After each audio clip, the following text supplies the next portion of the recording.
Global માર્કેટ્સની update સાથે જોડાયા છે સહયોગી નીરજ કંસારા. Neeraj, good morning. કઈ રીતે વૈશ્વિક બજારો તરફથી આજે સંકેતો છે?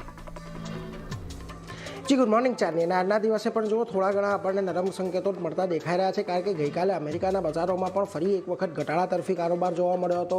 ડાઓ, નાસ્ડેક, S&P 500 અહીંયા ત્રણ જગ્યાએ લાલ નિશાનની અંદર આપણને કારોબાર જોવા મળ્યો હતો. હવે ખાલી મહત્વની વાત એટલી કે સપ્ટેમ્બર મહિનો હવે પૂર્ણ થવાના આરે છે, ત્યારે આપણે ખાલી વાત કરીએ તો S&P 500 સપ્ટેમ્બરમાં 3% જેટલો વધી ગયો હતો, અને એટલે થોડું ઘણું પ્રોફિટ બુકિંગ અહીંયા આપણને ફરી પાછું આગળ આવતું દેખાઈ રહ્યું છે.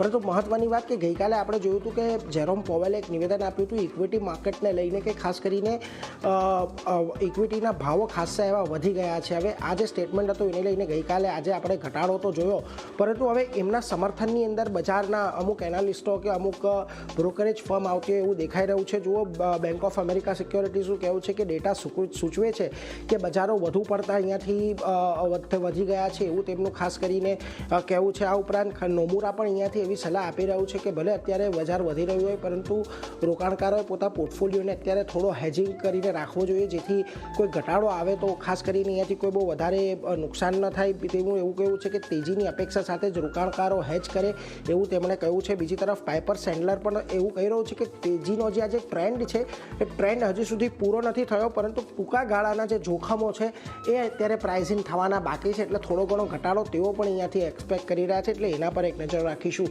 આ બધાની વચ્ચે એક ઇન્ટેલ પર બ્લુમબર્ગનો રિપોર્ટ આવ્યો છે, અને તે પણ રિપોર્ટમાં એવું કહેવામાં આવ્યું છે કે એપલ ખાસ કરીને ઇન્ટેલની અંદર રોકાણ માટે કંપનીનો સંપર્ક કર્યો છે. અત્યારે આજે રોકાણ માટેની વાતચીતો છે પ્રારંભિક તબક્કાની અંદર છે.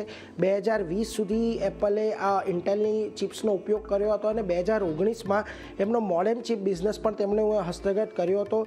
જોકે હાલમાં જ એનવીડિયાએ પણ ઇન્ટેલની અંદર લગભગ $5 બિલિયન અને સોફ્ટબેન્કે લગભગ $2 બિલિયન રોકાણ કર્યું છે. અને ખાસ કરીને ટીમ કુકે એવું પણ કહ્યું છે અહીંયાથી કે ઇન્ટેલ જો ફરી પાછું એપલ સાથે જોડાય છે તો એક ઇન્ટરેસ્ટિંગ પોઈન્ટ રહેશે એપલ માટે પણ, એટલે જોવાનું રહ્યું કે અહીંયા આ મોરચેથી આપણને કોઈ મોટા સમાચાર આવે છે કે નહીં. બીજી તરફ લિથિયમ અમેરિકાનો શેર ગઈકાલે ઓલમોસ્ટ આપણને ડબલ થતો દેખાયો. 95% જેટલો લિથિયમ અમેરિકાનો શેર વધ્યો. $2.2 બિલિયન લોન અંગે વાતચીતો ચાલી રહી છે, અને કંપનીએ નેવાડામાં જે નવી ખાણ એમણે લઈ રહ્યા છે એના માટે તેમણે આ લોન લેવાની વાત ચાલી રહી છે. એને લઈને સ્ટોકમાં ગઈકાલે એક સારી તેજી જોવા મળી. આ તો રહી અમેરિકાના બજારોની વાત, પરંતુ હવે આજે એશિયાના બજારો પર તો જો આજે ખાસ કરીને અહીંયાથી થોડા ઘણા પોઝિટિવ સંકેતો આપણને અત્યારે મળતા દેખાઈ રહ્યા છે, કારણ કે નિક્કેઈ આજના દિવસે થોડુંક પોઝિટિવિટી સાથે આપણને કામકાજ કરતું દેખાઈ રહ્યું છે.